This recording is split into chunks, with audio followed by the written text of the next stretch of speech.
Hey, this is the Movie Moron here, and tonight I'm gonna be telling you about a movie called When a Stranger Calls, and I'm gonna tell you about the original, uh, because if you haven't seen the remake, you should, because it's much better than the original, but, since that movie is a lot newer, I figured I'd review this one instead because it's still pretty good, and I thought I'd introduce it to the younger generation and to all the ladies out there. Hi, how you doing? So, everything that happens in the remake happens within the first, 20 minutes of this movie, which is the only part of the movie that I didn't like, because there's this babysitter who's babysitting a couple of babies, and she keeps getting these phone calls from some guy telling her to go check on the kids. And for one thing, she doesn't check on the kids, which is freaking lame. But for another thing, every time the phone's about to ring, it gets all quiet and the music stops, and then the phone rings, and every time that happened, it made me poop my pants a little, and it was too stressful for me to watch. But after that, it becomes a detective movie, and from there on in, I think it improves a bit, and the detective, I think, is really relatable in this movie, because a lot of people you see nowadays, when they're trying to look like they're thinking about stuff, they stand there with their mouths closed, and this guy always always has his mouth hanging open, and I find that relatable because that's how I look when I'm thinking about stuff.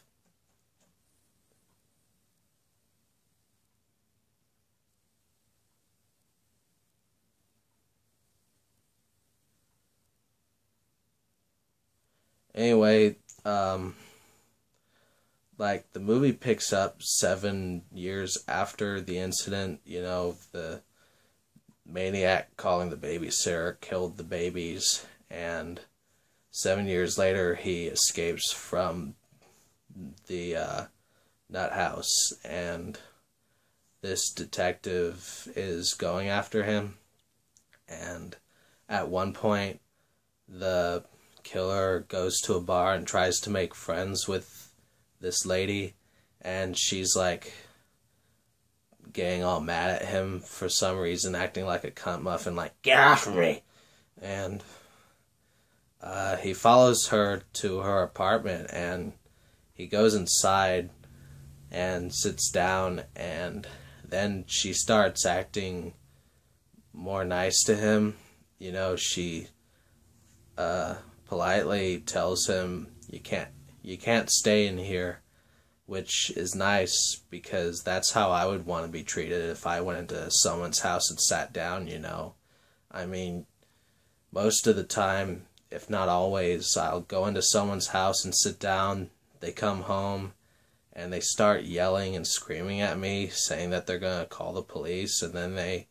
grab something and they start hitting me with it. But I never get hurt because they always hit me in the head.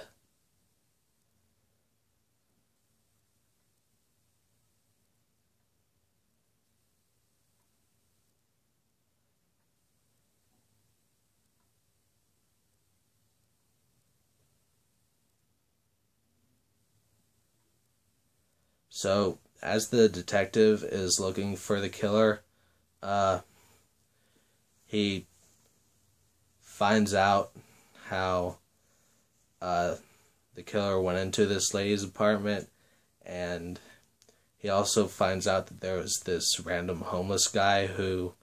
talked to him for a little bit, and none of it's explained, how he finds these people, but I think that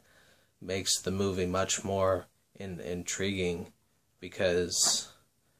it makes you have to use your brain to think of the way that he discovered these people. I think that he must have been some sort of psychic ninja or something. And he ends up telling his best friend, the detective, that when he finds this killer, he's going to kill him, which is great, seeing a guy who's not like a straight edge and doesn't do things by the book, because if you've got a killer on the streets who's not carrying any weapons, then you gotta take him down while you've got the chance, and, you know, sort of bring yourself down to his level, because otherwise he's not gonna learn anything. And his best friend, you know, tries to talk him out of it for a minute, but he doesn't really do anything about it, which is great, because if somebody says they're gonna kill someone, then and that person is also a killer, then you should let them do it. So, and when he goes after him, he decides not to use a gun like some kind of pussy, but he uses some kind of needle thing, and he tries throwing it at the killer's head, which is great because it allows him to perfect his needle throwing skills, which is why I said he must be some kind of ninja. But the killer's like lightning fast, and he ends up dodging the needle and getting away. And then he ends up finding the babysitter from the beginning of this movie, who now has babies of her own, and he calls her while she's at a party and asks her if she's checked on the children, and then she just flips out, you know, like, ah! And I'm not gonna spoil anything that happens after that. You gotta go see this film for yourself. And if it doesn't sound like your cup of tea, and if you have seen it and you didn't like it, then you're stupid,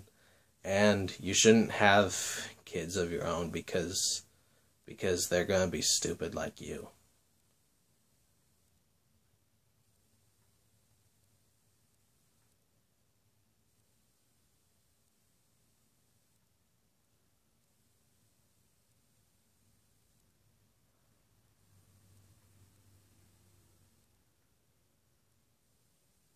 Anyway, that's it for my